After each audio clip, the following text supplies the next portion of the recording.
Voilà, je vous dis personnellement, j'aurais préféré rester assis, écouter l'ancien, et rester vraiment dans, j'aime peut-être pas ce mot, mais cette atmosphère spirituelle, parce que Dieu vraiment nous bénit ce matin.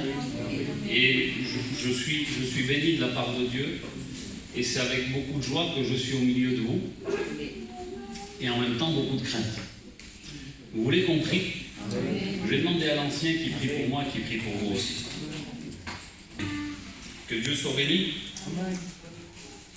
Je réfléchissais, c'est sûr que en tant que jeune prédicateur, ancien, peu importe, quand on vit ce qu'on prêche, la parole de Dieu aura toujours plus d'impact. Et Dieu nous appelle à ça. Mais je ne pense pas que l'autorité et la puissance de la parole dépendent de moi non plus. Car il est capable de faire parler à un âne, et si je me tairais, les pierres parleraient. La parole a toute autorité. Mais il y a quelques jours, j'ai été réveillé très tôt. Dieu m'a réveillé. C'était très tôt le matin. Avec un mot sur mon cœur. Et un passage de la parole de Dieu où Dieu me disait, prêche ça et vis-le. Et sans rien dire à personne, le lendemain, un jour après, je me lève une fois de plus très tôt. Et ma compagne était un peu endormie, et puis elle me dit quelque chose, et puis j'ai compris qu'elle avait fait un songe, que Dieu lui avait parlé aussi. Ça nous arrive. Et elle me dit comme ça, un peu endormie, elle dit, il faut que tu prêches ce message avec conviction et vis-le. Alors ce matin, dans la simplicité, je voudrais aborder un sujet de la parole de Dieu. C'est un peu délicat, je suis jeune. Ça fait 20 ans que je suis marié. J'aurais voulu ce matin parler du foyer. Je suis petit, je ne suis pas digne. Mais ce que je veux prêcher, ce n'est pas ma parole, ce n'est pas mon vécu, c'est ce qui est écrit. Et j'aurais aimé, pour introduction, revenir un petit peu à l'origine de où Dieu nous a sortis, de où Dieu nous a créés.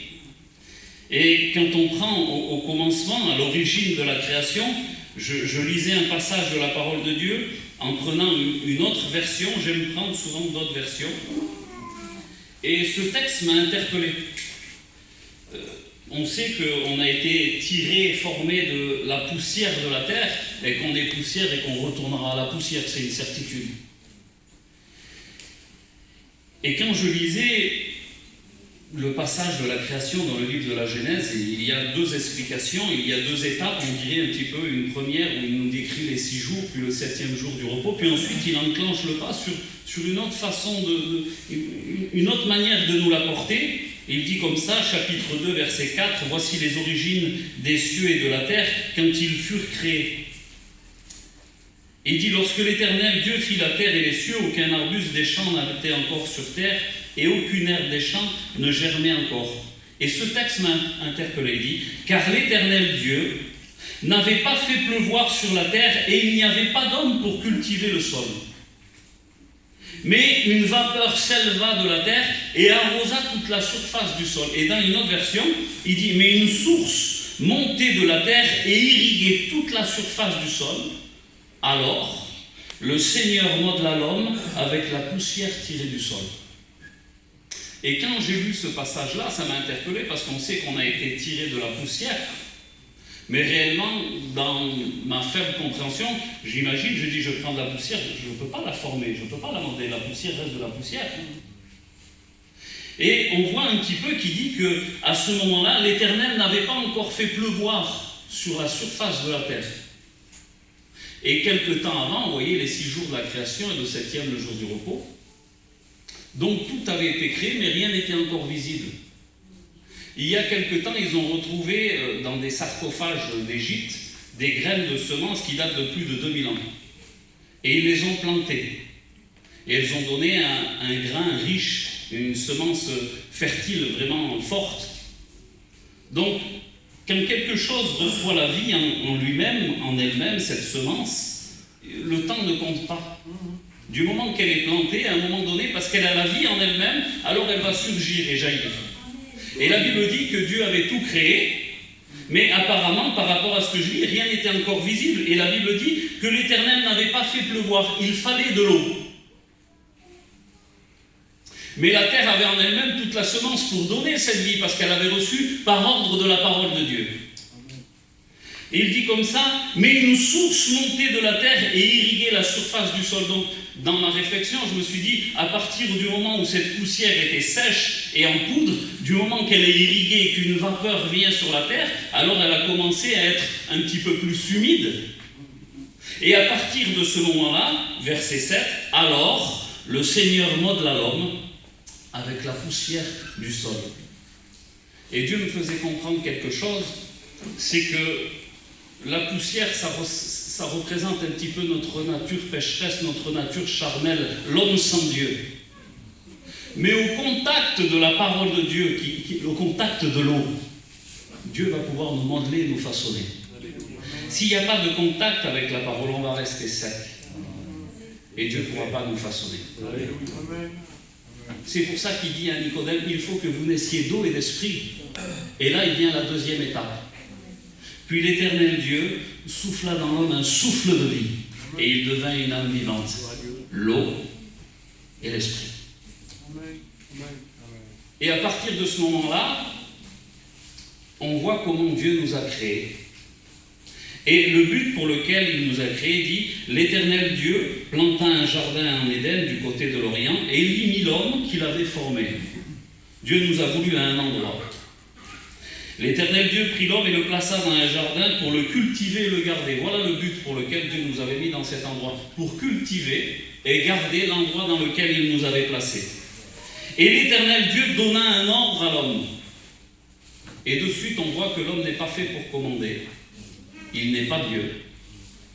Dieu est Dieu. Nous sommes sa créature. Et il a voulu d'entrée nous donner un ordre. Tu es ma créature, je vais te dire ce que tu dois faire. Amen. C'est la volonté de Dieu. Et il lui donne cet ordre, tu pourras manger de tous les arbres du jardin, mais tu ne mangeras pas de l'arbre de la connaissance du bien et du mal, car le jour où tu en mangeras, tu mourras certainement. Verset 18, l'Éternel Dieu dit, il n'est pas bon que l'homme soit seul. Et je voudrais qu'on en vienne là ce matin.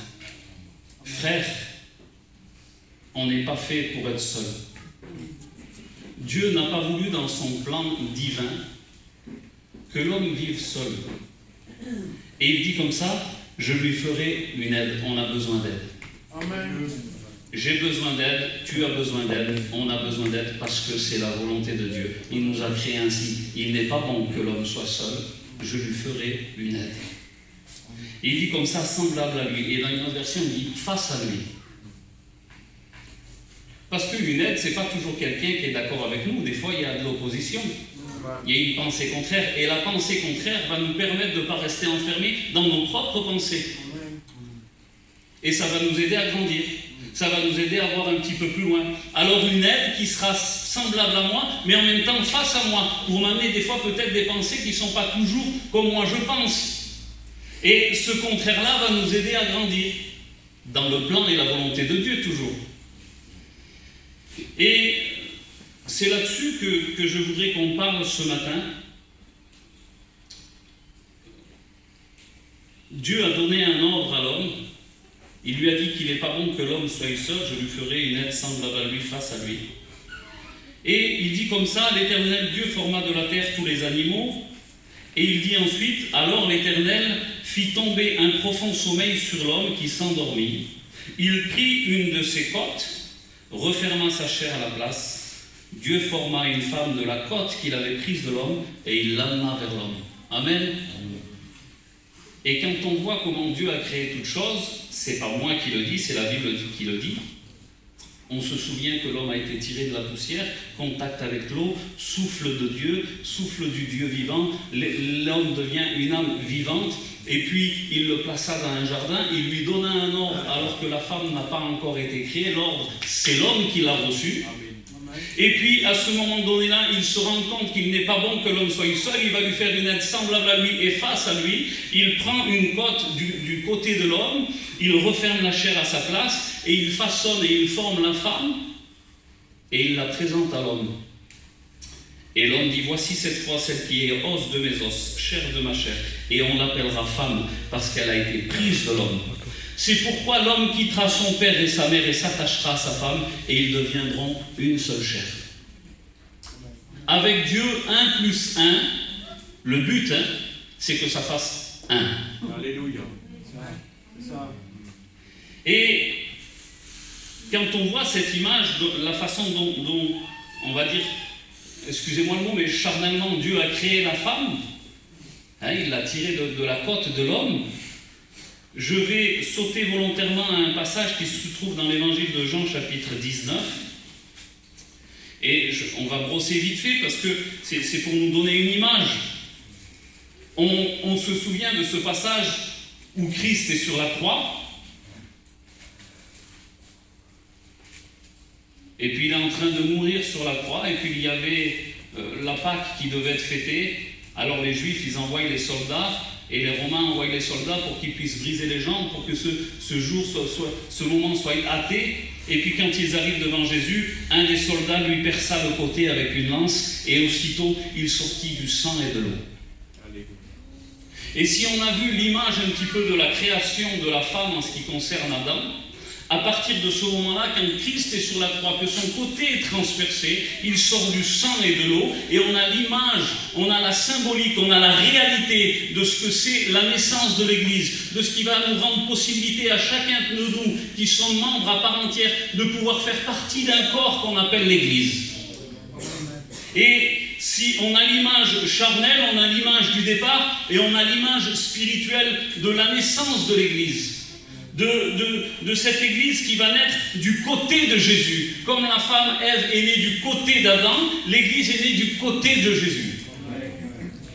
Et on ne peut pas rentrer dans tous les détails, mais si vous voulez, quand il dit « il sortit du sang et de l'eau », c'est un symbole de purification et de sanctification.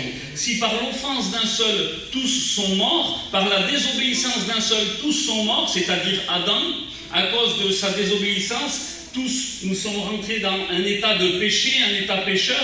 La Bible dit par l'obéissance et le sacrifice d'un seul, tous peuvent être gratuitement justifiés. Alléluia. Il nous a lavés par son sang, il nous a purifiés de tout péché. Et tous ceux qui l'acceptent, ils font partie de ce qu'on appelle, je le répète, l'Église. Gloire à Dieu. Donc ce matin, il y a des fois où ça va être individuellement, et puis des fois où ça va être un petit peu dans la masse, en tant que membre, faisant partie d'un corps. Et si le premier homme, lui, il n'a pas su garder son épouse, parce qu'à un moment donné, le serpent est venu et a tenté la femme, et il l'a isolée dans un coin pour lui parler seul à seul. Mais le commandement, l'ordre, qui c'est qu'il avait reçu? C'est l'homme.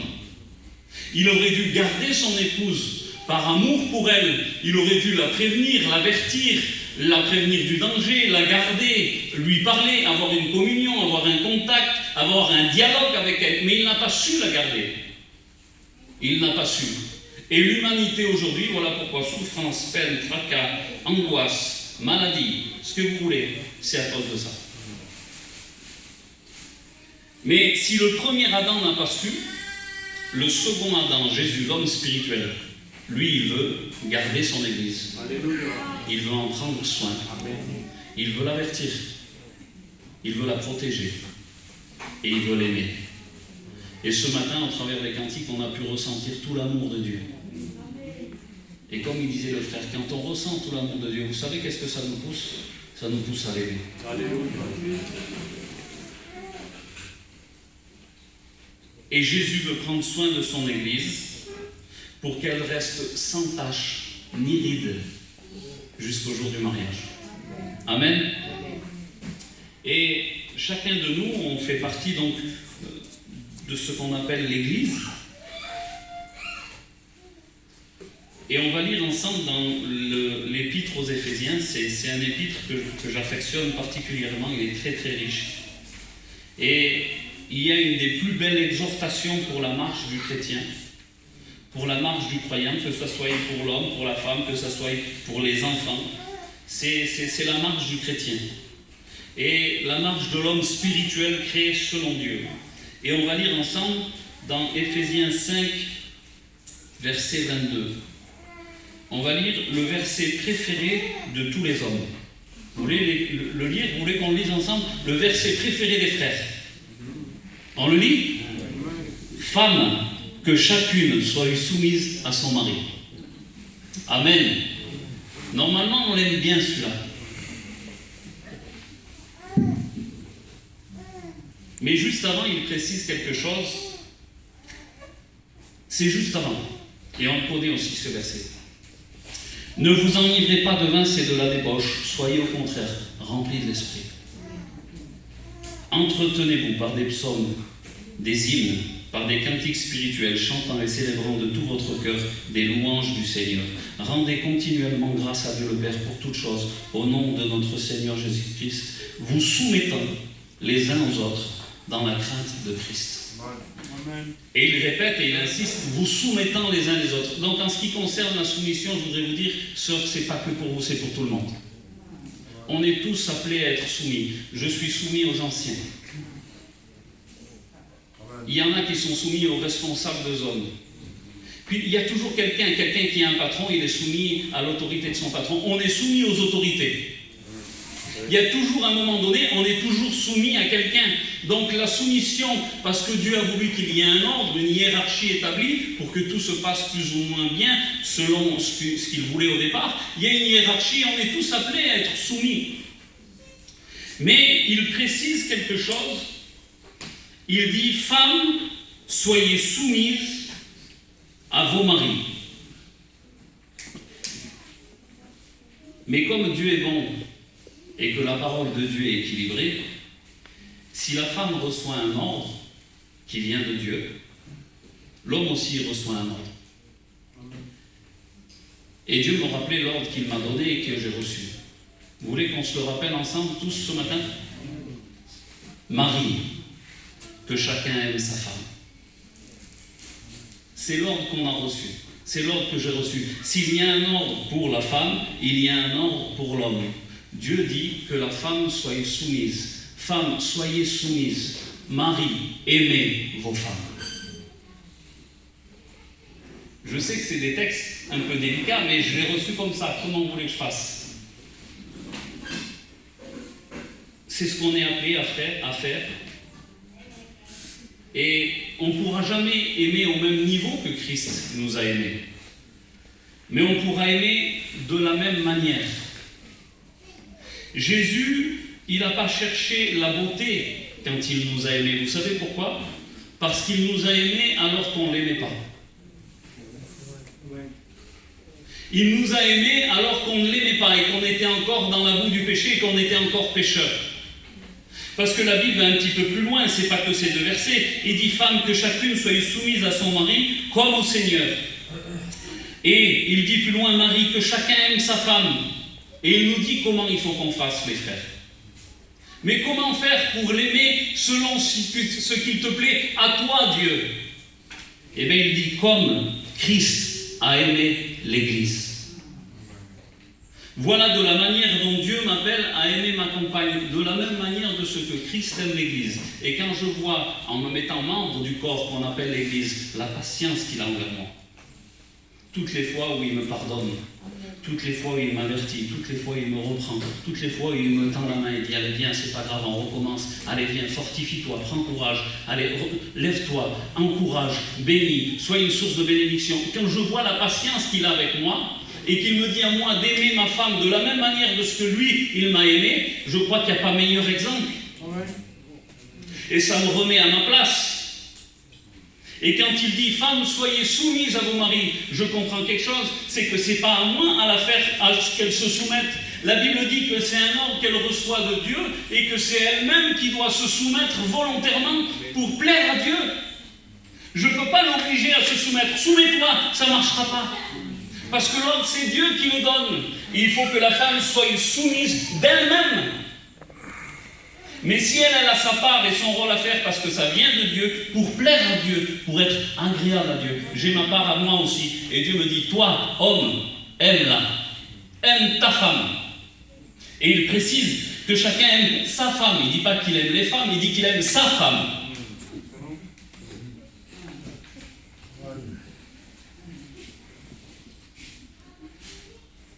Jésus nous a aimés alors qu'on ne l'aimait pas. Mais quel amour d'aimer quelqu'un qui ne vous aime pas. Et il l'a fait. Il nous aimait alors qu'on ne l'aimait pas. Et il n'a pas regardé à la beauté. Les caractéristiques de la beauté selon Dieu, il ne voyait pas par rapport à ce qu'on était, puisqu'on était sales dans la boue du péché, vautrés dans nos vices et nos passions. Mais il a vu, par anticipation, ce qu'il allait pouvoir faire de nous. La façon dont il allait pouvoir nous modeler, nous façonner à son image. Il a vu un petit peu la manière dont il allait pouvoir nous embellir d'une beauté spirituelle. Alors qu'on était sales et dans nos péchés et qu'on ne l'aimait pas, il nous a aimés dans la vision. Et la manière dont il allait pouvoir nous embellir, lui à son tour, nous embellir de sa sainteté. Et il nous aime avec patience pour nous emmener à la sanctification. Et il dit dans 1 Pierre 3, on va le lire ensemble, il dit un petit peu la manière de ce qu'est une femme qui est belle aux yeux de Dieu.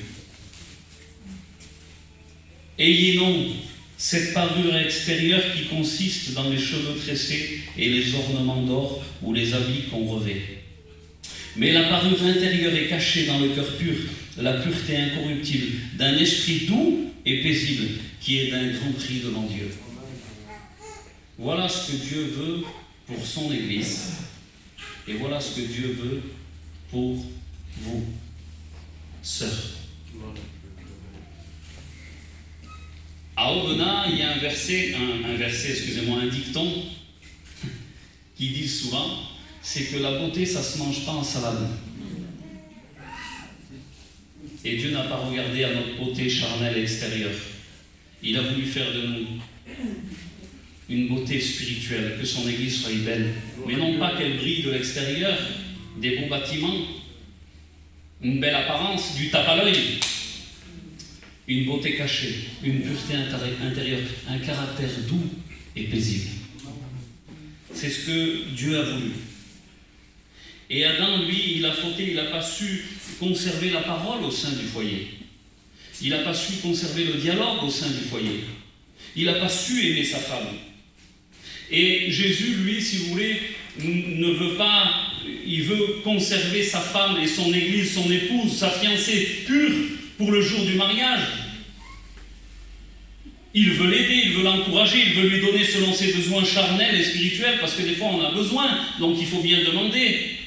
Mais Jésus ne veut pas nous donner ce qu'on veut, il veut nous donner ce qu'on a besoin. Amen. Et c'est pour ça que même des fois, Jésus, il dit non.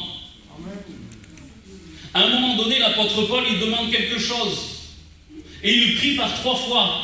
Et dans sa réponse, Dieu lui dit non. Mais il va un peu plus loin, il lui dit non. Mais pourquoi, Seigneur? Ma grâce te suffit. Et réellement, on vit des temps où la grâce de Dieu doit nous suffire, mais on vit des temps où on a l'impression que la grâce de Dieu, elle ne suffit plus. Et à partir du moment où la grâce de Dieu ne nous suffit plus, on va commencer à regarder ailleurs et à vouloir un petit peu les paravents extérieurs, ce que le monde veut, ce que le monde nous a pour nous donner. Un jour, un homme de Dieu a dit, j'ai cherché l'église, je l'ai trouvée dans le monde, j'ai cherché le monde, je l'ai trouvé dans l'église. On vit ces temps-là. Acceptons des fois le nom de Dieu. Parce qu'un mari, il ne donne pas tout ce qu'elle veut, il donne ce qu'elle a besoin. Et des fois, c'est non. Et pourtant, il continue à nous aimer. Parce que c'est ça l'amour. L'amour, c'est pas toujours dire oui, c'est des fois dire non. Mais pourquoi? Parce que je t'aime. Si Adam avait dit non, on n'en serait pas là. Imaginez que, je vais me prendre à moi comme exemple, comme ça je blesse personne. Imaginez que ma femme, elle vient, comme ça, on est chez nous, et puis elle me crie dessus, elle me manque de respect, elle me parle mal, et elle me dit, voilà, il n'y a pas assez ça, il n'y a pas assez, il faut que tu ailles travailler plus, j'ai besoin de ci, j'ai besoin de ça, et c'est peut-être une parole pour quelqu'un ce matin. À partir de ce moment-là où elle se plaint, elle manque de respect parce qu'elle refuse de se soumettre à l'autorité qui est voulue par Dieu, dans un respect, dans un équilibre. On n'est pas des dictateurs, mais à partir de ce moment-là, le problème que j'ai à régler, c'est plus le problème de l'argent, c'est le problème du manque de respect. Et qu'est-ce que je fais? Eh bien, je me réfère à la parole de Dieu, parce qu'en tant qu'homme spirituel, je suis appelé à réagir spirituellement. Et je me dis, mais est-ce que Jésus, lui, des fois, il est venu et il a frappé son église? Est-ce qu'il nous frappe? Non. Il agit avec spiritualité. Il rend, on lui fait le mal, il rend le bien. Et il nous dit comment faire. Il nous dit tout simplement comment faire. Marie, que chacun aime sa femme. Comment, comme Christ a aimé l'Église. Mais comment il l'a aimé?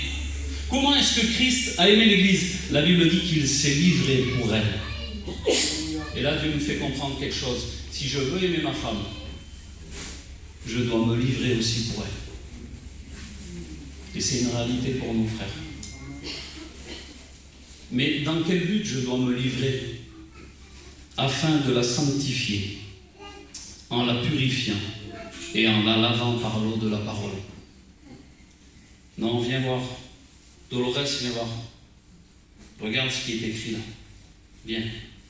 Ensemble, on va laisser l'eau de la parole nous purifier, nous sanctifier. Parce que là, ça va pas, on ne peut pas continuer comme ça. On va prendre les textes de la parole de Dieu, on va se laisser diriger et conduire par l'Esprit de Dieu. Parce que tu as reçu un ordre, femme. La Bible dit que de toi-même, tu dois te soumettre à ton mari. C'est un commandement de Dieu. C'est parce que tu l'aimes, tu veux faire ce qui lui plaît. Celui qui m'aime, il garde ma parole. Mais j'ai compris que si toi, Dieu te demande quelque chose, je ne peux pas faire que c'est que toi. J'ai ma part aussi. Mais qu'est-ce que Dieu me demande? Il me demande de t'aimer. C'est la volonté de Dieu. Je dois l'aimer. C'est un mot un petit peu qu'on a du mal à dire des fois. On a plus de facilité à dire certains mots qui sortent vite avec rapidité, dont on se repent souvent. Mais des fois dire « je t'aime ». Et pourtant, combien de fois on sent l'amour de Christ pour nous? Et on se sent aimé de Dieu. Et on voudrait qu'il nous aime, aimer tous ceux qui sont autour de nous, mais il nous dit la première que tu dois aimer, c'est chez toi. C'est ta compagne.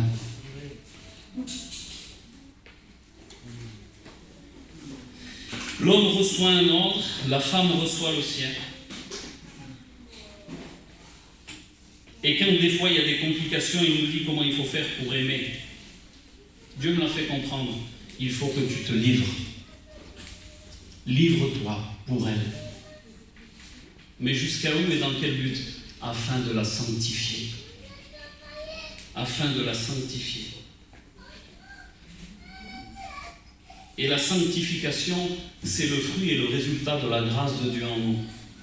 La grâce de Dieu, source de salut, nous enseigne à renoncer et à vivre. Mais ça demande aussi un effort personnel. On doit vouloir. Il y a toujours la part de l'homme. Même si c'est le résultat de la grâce de Dieu en nous, il y a ma part. Et il dit comme ça dans Romains 12:2, « Soyez transformés par le renouvellement de l'intelligence. » J'ai besoin d'être renouvelé. Parce que des fois, on dirait que ça s'épuise. Parce que les soucis, les fracas, les problèmes, les complications, soucis familiales, soucis d'argent, complications. Alors des fois, on est vidé, épuisé. Puis on arrive à la fin de la journée et paf, il y a des paroles qu'il ne fallait pas dire. Mais comment on fait? Alors on réagit charnellement? Non, Seigneur, j'ai besoin d'être renouvelé. Viens renouveler en moi un esprit bien disposé. Amen. Et souvent, il y en a qui donnent cet exemple. On vient à la réunion, on va recharger les batteries. Mais réellement, c'est pas bon. Parce qu'avec la vie de Dieu, la vie de l'homme spirituel, c'est plutôt un principe de dynamo. Vous voyez la dynamo sur les vélos avant? Plus on roulait, plus ça éclairait. Et c'est ce que Dieu veut. Il renouvelle nos forces pendant la marche. Amen. Et de la même manière que Jésus est patient avec moi, et je vous le garantis qu'il l'est, Dieu me demande aussi d'être patient avec elle. Marie, aimez vos femmes, que chacun aime sa femme. Et si des fois l'image de Christ ne nous suffit pas, puisqu'il dit à l'image de Christ, aimez comme Christ a aimé l'Église, qu'il s'est livré lui-même afin de la sanctifier en la purifiant et en la lavant par l'eau de la parole, mais si des fois on aurait du mal à comprendre, on dirait oui mais c'est Jésus. Et bien alors l'apôtre Paul, il nous éclaire et il nous amène à quelque chose de plus proche pour qu'on puisse bien comprendre. Il dit, c'est ainsi que le mari doit aimer sa femme, une fois de plus, mais comment? Comme son propre corps. Pour nous éclairer un petit peu plus loin. Il dit, celui qui aime sa femme s'aime lui-même, parce que jamais personne n'a haï sa propre chair, mais il la nourrit, il en prend soin, comme le Christ le fait pour l'Église. C'est-à-dire que Dieu va m'amener encore plus loin. Si des fois j'ai du mal à m'imaginer, spirituellement parlant, la façon dont Christ m'a aimé, alors il me dit, mais regarde comment tu t'aimes à toi. Tu prends soin de toi, tu te nourris, tu fais attention que tu aies des beaux habits, tu veux paraître bien, tu veux prendre soin de ta vie, de ton corps. Et bien de la même manière, de la même facilité que tu as à t'occuper de toi, tu es appelé à t'occuper de la même manière de ta femme. Marie, aimez vos femmes. Mais comment? Comme Christ, et comment? Comme tu aimes aussi ton propre corps et que tu en prends soin. Car personne n'a jamais haï sa propre chair, mais il la nourrit, il en prend soin, comme Christ le fait pour l'Église. De toute manière, il y a toujours Christ au milieu.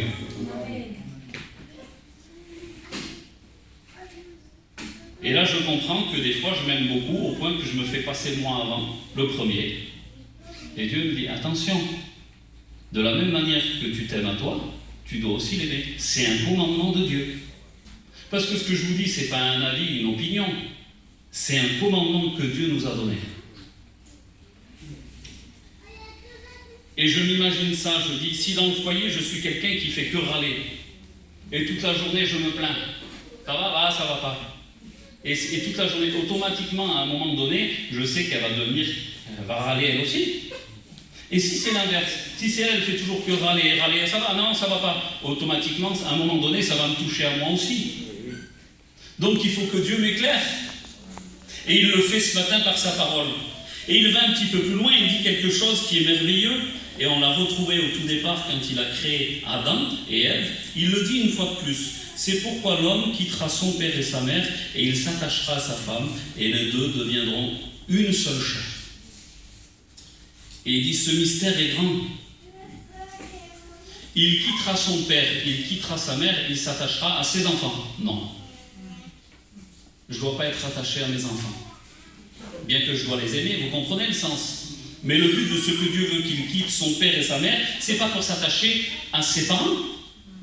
C'est pas pour s'attacher à l'argent. C'est pas pour s'attacher à une maison, c'est pas pour s'attacher à une voiture. Il dit, il s'attachera à sa femme. Et les deux deviendront une seule chair. 1 plus 1 égale 1. C'est ce que Dieu veut. Et si Dieu veut tout ça, je crois qu'il y a un but. Si la femme ne se soumet pas d'elle-même volontairement à l'autorité établie, voulue par Dieu, elle commet réellement un péché et elle met en danger le foyer. Un jour, un frère, il donnait cette explication, j'ai trouvé ça juste, équilibré, et ça image bien. Il parle de soumission. Imaginez que Dieu m'a confié une mission, moi. Je pars en mission. Je suis le colonel. J'ai une autorité. On m'a revêtu d'une autorité. Et puis j'engage mon foyer. Elle aussi, elle fait partie de la mission. Sauf qu'elle n'a pas été établie colonel, elle est un petit peu en dessous, mais elle fait partie quand même de la mission. Et puis, lors de la mission, c'est d'aller tout droit. Mais elle est attirée par un autre chemin. Et elle décide d'aller à droite. Et elle marche sur une mine. Elle a mis en péril la mission. Elle n'était plus sous mission. Et nous sommes tous sous mission. Mais c'est quoi notre mission? Femmes, soyez soumises à vos maris. Maris, aimez vos femmes. Mais comment? Comme Christ a aimé l'Église et qu'il s'est donné lui-même. Sauver des âmes. Veiller sur notre salut. Dieu nous a confié une mission. Et on est tous sous mission. Parce que si la femme est soumise au mari, le mari est soumis à Christ et Christ est soumis au Père. Alléluia. Il y a une hiérarchie voulue, établie par Dieu. Amen.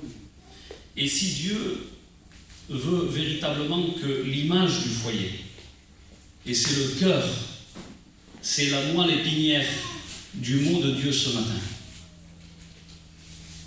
C'est juste pour qu'on dise que l'homme c'est le chef et la femme c'est la femme qui est soumise. Non, c'est pas ça le but. Le but de Dieu va plus loin. C'est parce que, souvenez-vous, ce matin, on fait tous partie, chacun pour sa part entière, fait partie d'un corps qu'on appelle l'Église. L'Église, c'est l'épouse. Jésus, c'est l'époux. Le corps, c'est nous. La tête, c'est lui. Et du même qu'il demande à l'Église d'être soumise à Christ, de même le mari est soumis à Christ, de même la femme est soumise à l'homme. Et un corps qui marche sans tête, sans direction, il court un grand danger. C'est pour ça que Dieu veut que le corps soit soumis à la tête. C'est pour ça que Dieu veut que nous, qui sommes chrétiens, chrétiennes, nous puissions donner l'image parfaite, divine, du plan de Dieu voulu depuis la création. C'est-à-dire que nous, qui faisons partie du corps, qui représentons l'Église de Dieu, Dieu veut que toi, femme, tu sois ce même modèle. L'Église qui est soumise à Christ. On a un modèle à représenter. On a une image à refléter. Et c'est pour ça qu'aujourd'hui, frères et sœurs, il y a l'ennemi de nos âmes. Vous savez qu'est-ce qu'il veut faire? Il veut toucher la cellule familiale et briser. Briser les foyers. Diviser les foyers. Mettre de la guerre au lieu de l'amour. Mettre de la haine et du non-pardon au lieu du pardon et de la miséricorde. L'ennemi veut briser les foyers. Et de plus en plus on vit ces temps où le diable veut toucher la cellule familiale et tout diviser. Pourquoi? Parce qu'en faisant ça, il va y avoir du désordre. Il va y avoir où on ne sait plus qui est qui. On ne sait plus qui est la femme, on ne sait plus qui est l'homme. On ne sait plus qui commande, on ne sait plus qui est soumis. On ne sait plus qui fait quoi, on ne sait plus. Il n'y a même plus d'amour. Et dans toute cette débauche-là, il va y engendrer encore à nouveau et des vices et des passions. Et l'image que Dieu a voulu pour l'homme et la femme, pour l'Église et l'époux, va être déstabilisée, va être désordonnée. Et il va y avoir du dérèglement. Voilà pourquoi l'ennemi veut toucher nos foyers. Et Dieu veut nous avertir et nous ramener à la base. Mais qu'est-ce qu'il faut faire? Femmes, soyez soumises à vos maris. Et maris, aimez vos femmes. Mais qu'est-ce que c'est aimer? Parce qu'il y a plusieurs amours. Il y a l'amour éros, c'est l'amour un petit peu charnel. Et puis il y a l'amour philéo, c'est l'amour filial, c'est l'amour un petit peu comme Philadelphia, c'est-à-dire fraternel, c'est l'amour familial. Parce que c'est l'oncle, le père, la grand-mère, on exclut, on pardonne plus facilement, c'est ma famille. Mais là, quand il nous parle de mari, aimez vos femmes, quand on prend dans le terme grec, c'est agapao. C'est de la même manière de ce que Christ nous a aimés. C'est un amour volontaire, c'est un amour qui se livre, c'est un amour qui donne. Même qu'on ne l'aime pas, lui, il nous aime. Adieu. Invraisemblable. Vous imaginez, moi, si ma femme, elle m'aimerait pas, et que Dieu m'appellerait quand même, mais comment je peux faire pour aimer quelqu'un qui ne m'aime pas? Eh bien, Dieu nous rappelle, comme Christ a aimé l'Église et il s'est livré lui-même, il nous a aimés alors qu'on ne l'aimait pas. Mais quand on réalise tout l'amour qu'il a eu pour nous, à partir de ce moment-là, quand on regarde et qu'on considère l'amour que Dieu a eu pour nous, alors qu'on était dans la boue du péché, la Bible dit que l'amour de Dieu, elle nous pousse à quelque chose. Elle nous pousse à la repentance. Seigneur, mais je suis indigne. Seigneur, je suis ingrat. Et parce qu'on voit et qu'on ressent tout cet amour que Christ a eu pour nous, ça nous pousse à l'aimer en retour. Et c'est ce que Dieu veut dans nos foyers. C'est possible de s'aimer. Je le crois. C'est possible de s'aimer dans les foyers. C'est possible qu'on ait des foyers unis. C'est possible que la femme reste à sa place et que l'homme tienne son poste. C'est possible. Parce que c'est voulu de Dieu. C'est le plan de Dieu. C'est ce que Dieu a voulu pour nous. Car Dieu a tant aimé qu'il a donné. C'est ce que Dieu a fait. Et il nous a aimés de sa propre volonté. C'est un amour agapao, c'est un amour volontaire, c'est un amour qui se livre. Et c'est ce que Dieu veut. Marie, aime ta femme. Marie, aimez vos femmes. Mais comment? D'un amour qui se donne, d'un amour qui se livre, d'un amour volontaire. Mais dans quel but? Afin de la sanctifier. Amen. Et c'est ce que Dieu veut. Parce que la marche que Dieu veut pour nos foyers, c'est la même marche qu'il veut dans l'Église pour présenter une épouse sans tache ni ride. Le meilleur anti-ride pour nos compagnes, frères, c'est la parole de Dieu. C'est ce que Dieu veut. Et quand on réalise la largeur, la longueur, la profondeur, la hauteur de son amour, alors son amour, il nous pousse à l'aimer. Et quand on réalise, comme il dit souvent l'Ancien, le premier message, Dieu t'aime. Quand on réalise que Dieu nous aime alors qu'on ne l'aimait pas, à partir de ce moment-là vient le deuxième message, aime Dieu. Amen. Amen. Amen.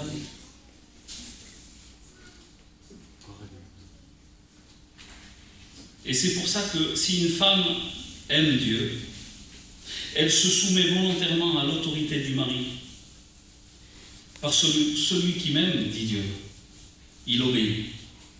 Et c'est pour ça que si un homme aime Dieu, il aimera sa femme comme Christ a aimé l'Église, parce que c'est un commandement de Dieu. C'est ce que Dieu veut pour nous. Que l'homme rende ce qu'il doit à la femme, et que la femme rende ce qu'elle doit à l'homme. Et au final, on est tous appelés à une chose, ça a été dit dans la prière. Aimez-vous les uns les autres. Que nos foyers puissent dégager cette bonne odeur de Christ. C'est le but pour ma vie. Une marche dans l'amour, dans la sanctification. Et le but du diable, c'est de briser, de casser cette image. Au lieu du pardon, il veut qu'il y ait la haine. Au lieu de l'amour, il veut qu'il y ait de la rancune. Et si Dieu parle ce matin, c'est parce que certainement, c'est une certitude, parce qu'il me l'a dit avant que je vienne prêcher ici. Prêche-le avec conviction, mais aussi toi, vis-le. Et si Dieu parle comme ça ce matin, c'est parce que certainement dans les foyers, il y a des choses à régler. C'est parce que certainement, il faut qu'il y ait des maris qui aiment véritablement leur femme comme Christ a aimé l'Église. Et qu'il faut qu'il y ait des femmes aussi qui fassent ce que Dieu leur a demandé de faire. Mais dans quel but? Pour qu'on puisse représenter et dégager cette bonne odeur de Christ. Alléluia. Quel foyer. Quel foyer chrétien. Vous n'aimeriez pas qu'on puisse le dire de nos foyers? J'aimerais qu'on le dise de mon foyer. Quel foyer chrétien. Si Adam avait véritablement aimé sa femme, vous savez qu'est-ce qu'il aurait dit? Quand il aurait dû commencer à parler avec le serpent. Mais qu'est-ce que tu parles avec lui? Il ne faut pas parler avec lui. Il ne faut pas parler avec le serpent. Mais qu'est-ce que tu tiens dans la main là? Mais c'est quoi ce fruit? Dieu nous a dit de ne pas y toucher, de ne pas en manger. Et toi, tu t'es laissé séduire. Mais jette-moi ça vite. Parce que le monde, aujourd'hui, n'aimez pas le monde, ni ce qu'il y a dans le monde. À l'époque du Jardin d'Éden, le monde, c'était tout simplement cet arbre qui était interdit. Parce qu'il n'y avait pas des voitures, des maisons, des caravanes et des voyages en Espagne. Il y avait juste des arbres et un qu'il ne fallait pas toucher. Et le diable nous attire toujours vers l'interdit. C'est ce qu'il veut, il nous séduit. Mais l'homme, s'il aurait aimé sa femme, mais ma femme, mais il ne faut pas toucher ça. Mais pourquoi tu parles avec lui? Pourquoi tu as de tels raisonnements? Pourquoi tu te laisses séduire par les pensées du monde? N'aimez pas le monde ni ce qu'il y a dans le monde. Jette-le ça, ne touche pas. Et là, il aurait su garder sa femme d'un amour agapao, d'un amour qui se livre afin de la sanctifier. C'est ce que Dieu veut. Parce qu'on vit dans un monde où le diable veut détériorer l'image du foyer et qu'on ne sache plus qui est le père et qui est la mère. Excusez-moi les frères. Dieu a voulu un papa, une maman. Mais si le foyer est divisé, brisé, que la cellule familiale est cassée, alors oui, le monde va pouvoir jouer son impact, débauche et tout ce que vous voulez. Et l'image de Dieu est brisée. Femmes, soyez soumises à vos maris. Maris, aimez vos femmes, comme Christ a aimé l'Église. Je finirai. Les plus belles chansons dans le monde qu'il y avait, qu'est-ce que c'était? Aimer, c'est ce qu'il y a de plus beau. C'est toujours des chansons d'amour. Les plus beaux cantiques dans nos réunions, c'est quoi? C'est aussi des chants d'amour.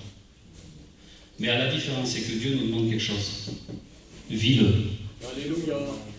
Vis-le le message. Vis-le le cantique. Ay, yo te amo. On veut l'aimer. Mais pourquoi? Parce qu'il nous a aimés alors qu'on ne l'aimait pas. Seigneur, je sais que c'est dur des fois dans mon foyer. Mais tu me demandes une chose, d'aimer ma femme. Seigneur, je sais que c'est dur des fois dans mon foyer. Je me mets à la place d'une sœur, mais tu demandes quelque chose, d'être soumise à mon mari. Et ce matin, qu'est-ce qu'on vient faire là, frères et sœurs? On vient de lui rendre un culte agréable. Mais qu'est-ce qui est agréable à Dieu? Parce que tu as été fidèle en peu de choses. Rentre dans la joie de ton maître. Ce qui nous sera récompensé, c'est notre fidélité. Et l'amour, elle a un sentiment. Et elle éprouve une joie. Vous savez de quoi se réjouit l'amour? Elle se réjouit de la vérité. Et ce matin, la vérité, c'est que Dieu veut nous rappeler une chose essentielle, ce pourquoi il nous a voulu. Femmes, soyez soumises à vos maris. Marie, aimez vos femmes. L'homme quittera son père, et il quittera sa mère, et il s'attachera à sa femme. Et à partir de ce moment-là, on va pouvoir donner une bonne représentation de ce que Dieu veut pour nos foyers. Et vous savez qu'est-ce qu'il est en train de faire, le Saint-Esprit, dans mon cœur? Il est en train de frapper. Arrête maintenant et retourne chez toi parce que tu as du travail. J'ai déjà du travail chez moi, frères et sœurs. Ce que je vous le dis, c'est parce que Dieu m'a appelé à premièrement moi le vivre. Mais j'ai envie de donner une bonne image, d'avoir une bonne représentation, non pas un spectacle, mais une réalité de ce que Dieu veut pour mon foyer. On courbe les fronts. Seigneur, je veux louer ton nom. Ta parole est la vérité. Alléluia, pour la gloire. Tu es le chemin, tu es la vérité et tu es la vie. Seigneur, et ce matin, je le crois par conviction, que tu veux remettre de l'ordre là où il y a eu le désordre. Parce que tu dis, nous n'avons pas un Dieu de désordre, mais un Dieu de paix. Et là où il n'y a plus la paix, c'est que certainement il y a du désordre. Seigneur, que ta parole éclaire les cœurs ce matin. Alléluia. Dans la simplicité et dans la vérité. À toi la gloire, Jésus. Amen.